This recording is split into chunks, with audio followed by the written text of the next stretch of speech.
So hello guys, मेरा नाम फरहान अहमद और आज हम सीखेंगे बबल सॉर्ट के बारे में। तो सबसे पहले उसका कोड देख लेते हैं और फिर हम उसकी टाइम कॉम्प्लेक्सिटी देखते हैं क्या है और कैसे आती है। तो सबसे पहले हम थोड़ा ओवरव्यू देख लेते हैं कि बबल सॉर्ट होता क्या है। तो बबल सॉर्ट एक सॉर्टिंग एल्गोरिथम है, वो बहुत ही सिंपल है, लेकिन इसमें थोड़ी सी जो बातें हैं वो याद रखने की हैं। अब देखो बबल सॉर्ट क्या करती है, तो इसे जो सबसे बड़ा जो एलिमेंट होता है लिस्ट या एरे में, वो सबसे लास्ट में ये पहुंचा देती है हर इटरेशन के साथ। हम उसको पास बोलेंगे अभी। ठीक है, तो अब सबसे पहले हम एल्गोरिथम लिखना शुरू करते हैं। तो सबसे पहले हम एक फंक्शन में आते हैं बबल सॉर्ट के नाम से। ठीक है, उसमें हम जो पास करेंगे एक एरे, नाम देते हैं ARR।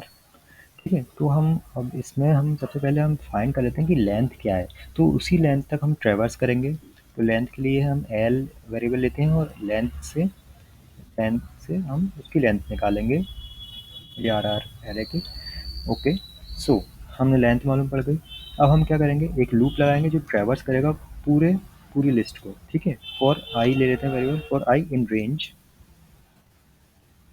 रेंज हम जीरो इंडेक्स से ट्रेवर्स करेंगे कहाँ तक, फाइनल तक। ठीक है, जो उसकी लेंथ है वहाँ तक। ठीक है, तो फिर उसके बाद हम एक और लूप लेंगे। अब इस लूप का काम क्या है, वो चेकिंग वाला काम है इस लूप का, कंपैरिजन का। तो हम फॉर जे इन रेंज जे भी जीरो से चलेगा, लेकिन कहाँ तक, लेंथ तक तो चलेगा, लेकिन लेंथ तक -n। क्योंकि जो जो अपना बबल सॉर्ट है वो आखिरी में जो एलिमेंट होता है उसको गारंटीड है कि वो लार्जेस्ट एलिमेंट है और सॉर्टेड है। तो हम दोबारा से वहाँ तक ट्रेवर्स नहीं करना है। ठीक है, अब इधर देखते हैं, इधर एक आएगा -1 भी आएगा। वो मैं बताऊंगा अभी क्यों वो -1 आएगा, उसका भी हम रीज़न बताऊंगा करके।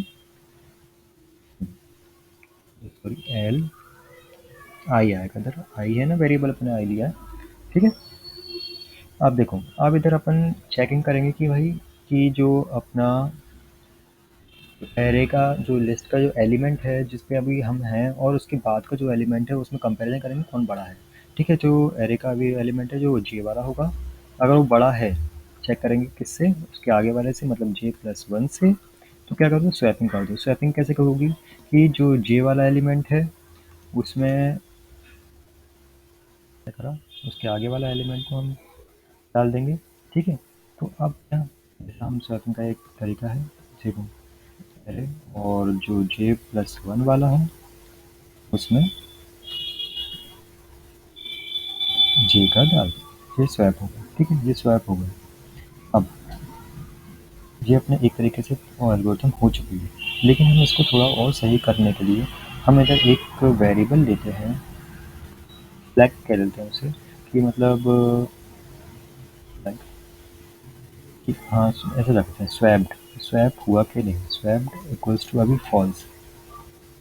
मतलब ये इसलिए कर रहे हैं कि हमें जो ओवरहेड होता है एल्गोरिथम का वो ना हो, उसके लिए कि मतलब अभी स्वैप मतलब अभी जब तक इस लूप के अंदर जाएगी तब तक कुछ स्वैप हुआ नहीं है। जब इसके अंदर जाएगी, जब जब स्वैपिंग होगी। ठीक है, अगर वो जो जे वाला एलिमेंट है वो J+1 से बड़ा निकलता है तो स्वैप होगा, नहीं तो नहीं होगा। तो स्वैप इक्वल्स टू यहाँ पे ट्रू हो जाएगा।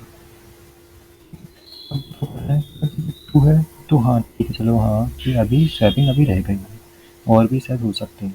अगर नहीं तो मतलब स्वैप इक्वल्स टू फॉल्स ही रहेगा अगर इसके अंदर नहीं आया तो हम इधर यहाँ कह देंगे इफ, यहाँ हम क्या चेक करें कि इफ स्वैप फॉल्स है, हम तो मतलब जब कोई स्वैपिंग बाकी नहीं रह गई है,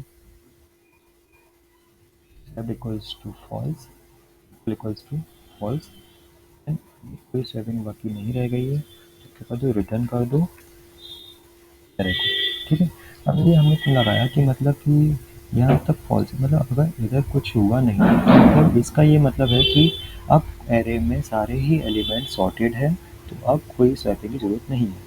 तो इसको चेक करने के बाद, इसके बाद ये हम चेक करेंगे तो हमें दोबारा से इस लूप में जाने की ज़रूरत नहीं पड़ेगी और डायरेक्ट हम रिटर्न कर जाएंगे। तो हम इसको ज़रा थोड़ा टेस्ट कर लेते हैं। तो एक ले लेते हैं एक लिस्ट।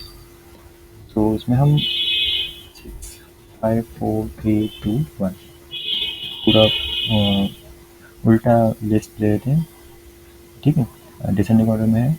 तो अब हम बबल सॉर्ट को कॉल करेंगे, बबल सॉर्ट, और पास कर देंगे ए को। अब हम इसको हम डायरेक्टली प्रिंट कर सकते हैं क्योंकि ये रिटर्न कर रहा है वैल्यू। मैं इसको डायरेक्ट ही प्रिंट कर लेता हूँ, फिर उसको रन करूँगा मैं। रन हो रहा है, देखिए। देखिए तो ये रन हो चुका है और ये सॉर्टेड हो चुका है अपना लिस्ट, ठीक है। तो ये था अपना पूरे एल्गोरिथम। अब मैं इसको बता दूं कि जो इसकी टाइम कॉम्प्लेक्सिटी रहती है वो वर्स्ट केस में बिग ओ एन स्क्वायर रहती है और बेस्ट केस में बिग ओ एन रहती है। अब ये कैसे हम देखते हैं। तो मैंने इसको पहले से एक तैयार करके रखा है कि देखो कि big O N square worst case में कैसे। तो ये वर्स्ट केस है कि पूरा डिक्रीजिंग ऑर्डर में है, 6 5 4 3 2 1। तो जो होगा उसका 1 2 3 4 5 6 होगा। तो कैसे, क्योंकि अब इसको डिपेंड करता है नंबर ऑफ पासेस पे। नंबर ऑफ पासेस कैसे कि मतलब हम्म, कि सबसे पहला जो 6 है, देखो जो पहला लूप है वो तो पूरा चलेगा, ठीक है, पूरा ट्रैवर्स करेगा यहाँ से लेके यहाँ तक, ठीक है, पूरा ट्रैवर्स करेगा। लेकिन दूसरा लूप कहाँ तक चलेगा, दूसरा लूप क्या करेगा, दूसरा लूप जब चलेगा तो पहली बार में दूसरा लूप पूरा चलेगा। कैसे, यहाँ से यहाँ तक, ठीक है। अब जब चलेगा तो ये 6 कहाँ आ जाएगी, इधर। दूसरी बार में दूसरे पास में कहाँ तक चलेगा, जहाँ तक। फिर 5 कहाँ आ जाएगा, यहाँ तक, ठीक है। ऐसे ही चलते चलते पूरा सॉर्ट हो जाएगा। तो मतलब कितने कितने कंपैरिजन होंगे, एक 6 का मतलब हम सबसे ज़्यादा से ज़्यादा कितने कंपैरिजन, 1 2 3 4 5, ठीक है, 5 कंपैरिजन, 6 एलिमेंट 5 कंपैरिजन, मतलब n माइनस 1 कंपैरिजन होंगे, ठीक है। इसके लिए सबसे पहले वाले एलिमेंट के लिए n माइनस 1 कंपेरिजन, फिर दूसरे के लिए n माइनस 2 कंपेरिजन।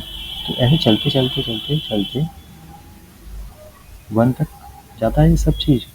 ये एक क्या हो गई, अरिथमेटिक सीरीज हो गई। तो अब वही अरिथमेटिक सीरीज का जो अब हम सम निकालेंगे तो टोटल जो कितने पासेज हमें चलने पड़े, कितने ही कंपैरिजन हमें करने पड़े, उससे हमारी टाइम कॉम्प्लेक्सिटी आएगी, उस पर हमारी टाइम कॉम्प्लेक्सिटी डिपेंड करेगी। तो उसका एक फॉर्मूला होता है जो मैंने पहले से निकाल के रखा है कि F equals to N into N plus one, into N plus one. तो यहाँ पे एन की वैल्यू है अपनी एन माइनस वन, ठीक है। तो हम जब उसको रखेंगे तो ये होती पूरी ये सीरीज ये होगी, ये फॉलो होगी। जब इसको हम पूरा करेंगे, इसको फॉर्मूला में रखेंगे N minus one into N minus one plus one, तो आएगा अपना N minus one into N upon two. तो हम इसको हम सॉल्व करेंगे तो सबसे बड़ी जो पावर आएगी, मतलब ऑर्डर आएगा, ऑर्डर ऑफ एन स्क्वायर में जाएगा, ठीक है।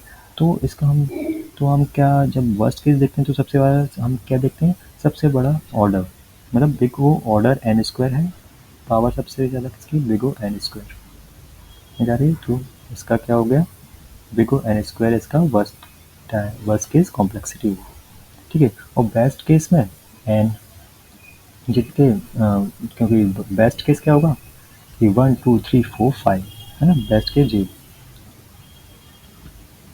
जैसे 1 2 3 4 5 ऐसे के ऐसे हमें बेस्ट केस होगा तो एक ही राउंड होगा तो वो एन उसमें आ जाएगी, ठीक है।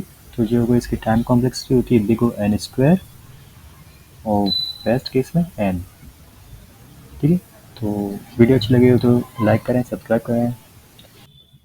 तो एक और बात जो मैं आपको बताना भूल गया कि आई हम जी माइनस वन हम क्यों लिख रहे हैं। अगर हम माइनस वन नहीं लिखेंगे, मतलब जी माइनस वन इसलिए लिखा जा रहा है कि हम जो जे है वो और जे के लास्ट तक नहीं जाना है हमें, क्योंकि जे प्लस वन जो अगर हम जे प्लस वन जो हम यूज़ कर रहे हैं, मतलब जे और जे उसके आगे वाला, तो वो अगर हम वन नहीं यूज़ करेंगे तो list index out of range error दे देगा। जैसे मैं इसको हटा के दिखाता हूँ आपको, वो हम ट्रैवर्स कर रहे हैं लेकिन तो जो दे देगा list index out of range, क्योंकि ये आखिरी तक चला जाएगा लूप, और उसके आखिरी में जाने के बाद जब हम लास्ट एलिमेंट के प्लस वो चेक करेंगे तो वो गलत देगा, क्योंकि लिस्ट तो ख़त्म हो चुकी है। तो इसलिए हम इधर माइनस वन का यूज़ करेंगे, ठीक है।